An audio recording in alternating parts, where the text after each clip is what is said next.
I just want to say, They cloned Tyrone. They did clone him. Oh, I want to say right out of the gate, I haven't seen a lot of the big movies of 2023 yet, but this is my favorite movie of the year so far. Yep.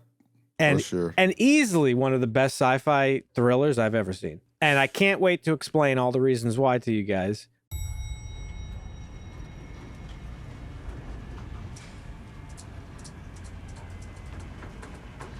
I'm going down to the underground. Hope niggas don't drown. So this is They Cloned Tyrone, directed by Jewel Taylor. It was written by Jewel Taylor and Tony Rettenmaier, or Meyer. Directorial debut, right, for Jewel? Yeah, directorial debut. It stars John Boyega, Jamie Foxx, Teyonah Parris, who I don't think I was familiar with prior to this. We have some cameos from David Alan Grier, Kiefer Sutherland. So the movie actually takes place in present day, but it's done in this Which was very deceiving at first. Yeah, because it's done in this very vintage 70s style. You could even pass for like 90s because they're using flip phones and box TVs. The movie, to me, I thought was super interesting because you enter the movie pretty much knowing what's going on just from the title. Yeah. They cloned Tyrone. So you know, like right off the bat, like what the plot is. And knowing the plot is pretty interesting. And it's different than watching a trailer and kind of like getting the idea of what the movie's about, right? This is, I think, very specific. And I may be wrong, but I think this is a very specific and strategic thing with the title because this was an Alfred Hitchcock technique. And Alfred Hitchcock, a.k.a. the master of suspense, Marvin, he would often build suspense in his movies by telling the audience what was going to happen. The punchline before, punchline before the joke. Now there's a quote from him. The suspense story is giving the audience full information before you start causing the audience to go through emotions that can only be arrived at by giving them knowledge. And this is also a narrative principle called Chekhov's gun. And that principle states that every element in a story must be necessary and irrelevant elements should be removed. For example, if a writer features a gun in a story, there must be a reason for it, such as it being fired sometime later in the plot. All the elements have to eventually come into play at some point in the story. So combining these two things, the Hitchcock thing and Chekhov's gun, I think the title does both of those things because it's literally telling you this movie's about people getting cloned. Like that's just what it's about. So it immediately draws you in and interests you because you're like, oh shit. Yeah. Who's Tyrone? Why did they clone him? Right. And what the fuck is going on here? And what's going on? Yeah. Very quickly into the movie, you're introduced to what's going on here because we have one of our main characters, Fontaine, played by John Boyega. He's like a local drug dealer, and he's going around collecting his money, and he gets fucking shot and killed by a rival gang member, played by Alphonse Nicholson, and that character's name was Isaac. Mm-hmm. And immediately, the next scene is just a jump cut to Fontaine waking up immediately from that, and he doesn't really seem to have any recollection. He has like a little bit of a recollection of what happened, but he kind of like plays it off. Well, because they always show them like wiping their brains or doing whatever they're doing. Well, it shows them kind of building their personality back with like these reels or clips, with the goggles that they put on them. So it probably goes up to a certain point. So he probably remembers. I mean, he remembers that he's a drug dealer. Mm-hmm. He has a mom and these sorts of things. Well, it leaves you with that question of, okay, they probably just cloned him. Yeah, I was hooked right away, but after that scene, I was like, all right, I'm in. Like, what's going on here? Yeah, I was super immersed into this. And then there was that moment too for me that really like drew me too, which was when he saw that wounded guy kind of like shuffling down the street, and this is after he had woken up, and he gets snatched up by the black truck. And that really set the tone for the rest of the movie. Yeah. One of my favorite lines in the movie was from Yo-Yo when they first go to investigate that like fucking crack house or trap house they were calling it. Yeah. And as they're walking up, she's like, "I ain't with this X-Files shit." I had a good appreciation for that because, as you know, I love the X-Files. Yeah. There is so many one-liners in this movie, mostly from Jamie Foxx. Let me tell you something. I actually wanted to rewatch this. I feel like Jamie Foxx absolutely fucking crushed this movie. Great pimp. He's great pimp. He's always funny when he wants to be. He's a funny guy. I don't know that I've seen him funnier than this movie, really. I mean, he's always funny, but this movie there was something extra special about him, and he was just fucking like just line after line after line. If we gonna buy it to these sandals, let a pimp freshen up.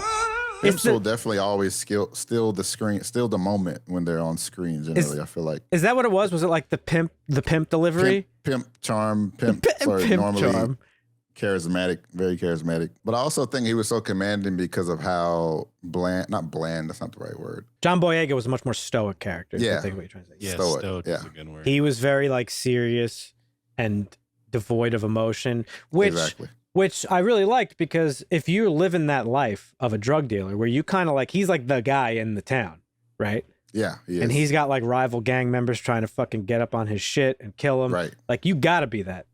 Like, Yep. you gotta be tough. And early in the movie, we get a little bit of like a little not deep dive, but we get a little bit of introduction into his past inner self, where he's warm to that kid who's kind of like, I guess, snitching for him. He's like a spy or whatever. Yeah. But we find out like very briefly that he has a younger brother that died somehow. Right. And it's later in the movie that he explains to Yo-Yo that I think it was that his brother was just shot by cops, right? Like they blamed him for robbing a store or whatever. Oh, and then Yo-Yo was like really good too. Like, I love that she was like sort of like she was the one driving like we got to figure this shit out. She was definitely the brains. She was Nancy Drew. Fontaine was like the muscle. And then, you know, Slick Charles. Yeah. Slick Charles was just the pimp. I don't know really what he was. But yeah. The dynamic between them two was very good. Him and John Fontaine. You could tell that John Boyega was playing the character Fontaine. Is like, okay, this guy is a pimp. He's going to talk a lot of shit. I'm just going to let him talk it because that's what pimps do. Yeah. Mm-hmm. So if you look back into history, it's no secret at this point that like there was like a concerted effort to like keep minority communities, namely the black community, just like down bad. Yes. For a very long time, with like housing laws and stuff like that. Redlining, the war on drugs, like all this fucking shit. And this movie is really sort of about that, but with this sort of like, you know, conspiracy sci-fi backdrop to it, because really what the government's doing here is they have this whole town under control, and they're putting, you know, chemicals and shit in the chicken and in their hair products and in all and purple drink or whatever the fuck, the grape drink. It literally said purple drink. That was the grape drink for the communion. So yeah, like they were using like popular products to just like brainwash the town. They were using music like hip hop to brainwash the town. I think and it was like there was like aggressive hip hop, and then there was like some like slower stuff. Yeah, maybe like R&B. Remember early on in the car when they listened to the song and they got sleepy. They all got sleepy. They're like, there's a lot of little subtleties throughout the movie where you're seeing the effects of the brainwashing and stuff before the movie actually reveals that's what's happening. And it actually it does reveal it pretty early on. Like, I think I knew once they were sitting down in the chicken place, I was like, oh wait, something's in the chicken, because you saw the commercial earlier. I knew it from the flour. As soon as they went into the chicken place, I was like, oh, okay, that was flour. Exactly. The commercial made me fucking laugh a lot. I don't know if it's racist of me to laugh at it, but the goddamn chicken or whatever. Yeah, come on down to goddamn fried chicken. That shit was amazing. It was the fucking Straighter funny. is Greater reminded me a lot of. You guys have seen Coming to America? Oh yeah, yeah. Soul. It was a play for Soul Glo. Yeah, it was Soul Glo. It was like that shit is so funny. So yeah, Jerry Curl. This is a really fucking smart movie. They're unfolding this conspiracy, and it's not just one conspiracy. The government's actually doing a lot of things in this town. They're brainwashing, they're doing mind control, they're cloning. They're also like whitewashing on a whole different level. Yeah. It was like for societal control, they need certain pin pieces that can't status quo. Yep. Yes, that has to maintain for everything to work. Exactly. That's why Yo-Yo wasn't. He said, you're just a regular old hoe, because she wasn't a clone. Right. She was just a normal person.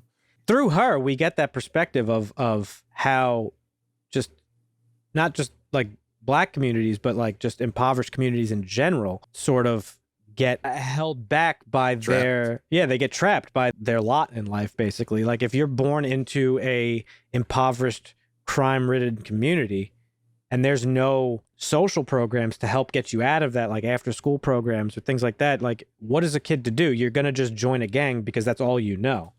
You know what I mean? Yeah, exactly. Especially when you're desperate and stuff like that. Nobody just wakes up like, I'm going to join a gang. Like, I'm going to sell drugs. Right. I mean, I'm sure there are, again, edge cases where that happens, but nothing's absolute. But I would imagine the vast majority of people in that life don't choose that. Yeah. Hey, so, that's why it's called a trap house, Dan. Is that why? Yeah. Okay. Straight up. That's interesting. So I think she was very much like the stand-in for that, because she had aspirations to move out of the town. She wanted to be a reporter and do these big things, but she just got trapped.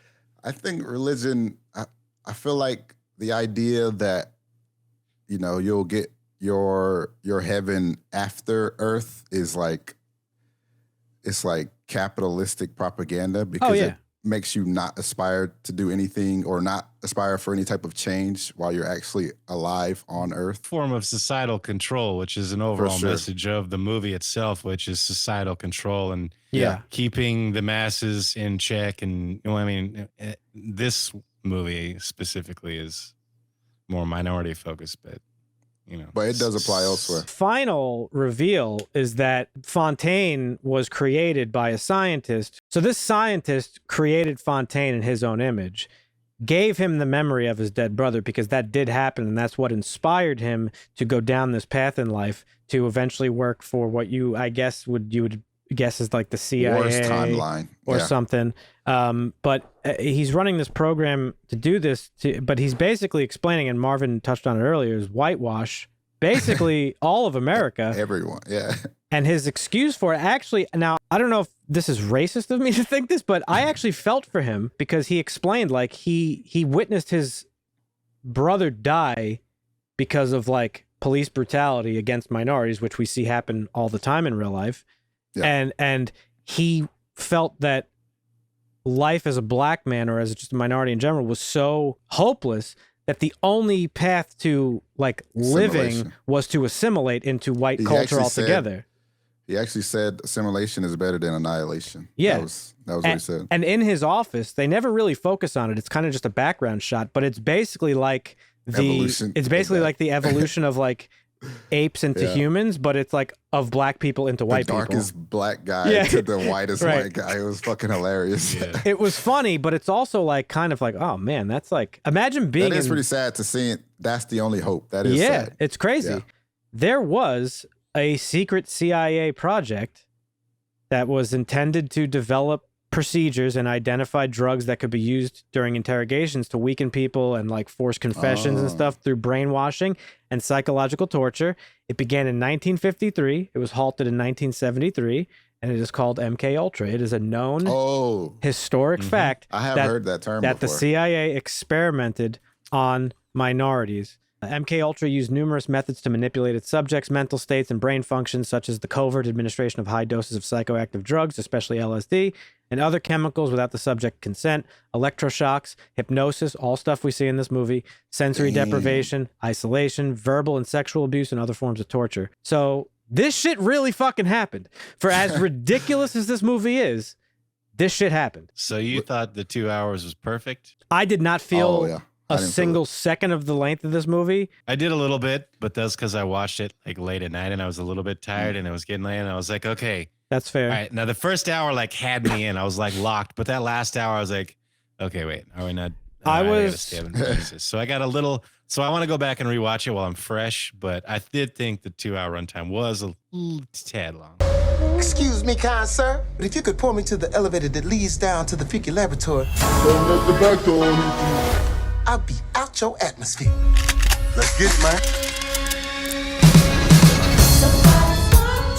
We're on the scene trying to figure out what has happened. IG, this shit fucked up. They out here cloning this. What the fuck going on in this bitch? That's right. That is the prevailing. I'm super surprised. I thought this was going to be just like another like run-of-the-mill fucking Jamie Foxx like Netflix movie, like The Vampire when we watched. That was like kind of like just whatever. They shipped it. But really, this movie fucking honestly blew me away. and I loved every minute of it. I loved every second of it. It's got a 6.7 on IMDb. I'm giving this shit a 9. Yeah, I would probably give this. I would probably give this a 9 or an 8. I'm not sure. It probably is like a 9, to be honest. I give it a 7.5. It's such a sleeper, and it's Netflix, right? It is crazy. Such a sleeper. I mean, there's going to be the people out there who overinflate it with their reviews, and there's going to be people who hate review it. So yeah, it's got to normalize out, and so you get the 6 or 7, which is about right. I think it's a 7.5. Nah, yeah, this movie had a fire soundtrack, by the way. Oh, absolutely, it did. Yes. It had some Bootsy Collins in there, Michael Jackson, and some newer stuff. I thought this shit was so good. The actors were great. Every actor in the movie was great for everyone. Kiefer Sutherland was putting it on a little too much, but everybody was really good. It's getting old, man. Jamie Foxx, 1995 Pimp of the Year. Jamie Foxx, Player of the Year, whatever the fuck he said.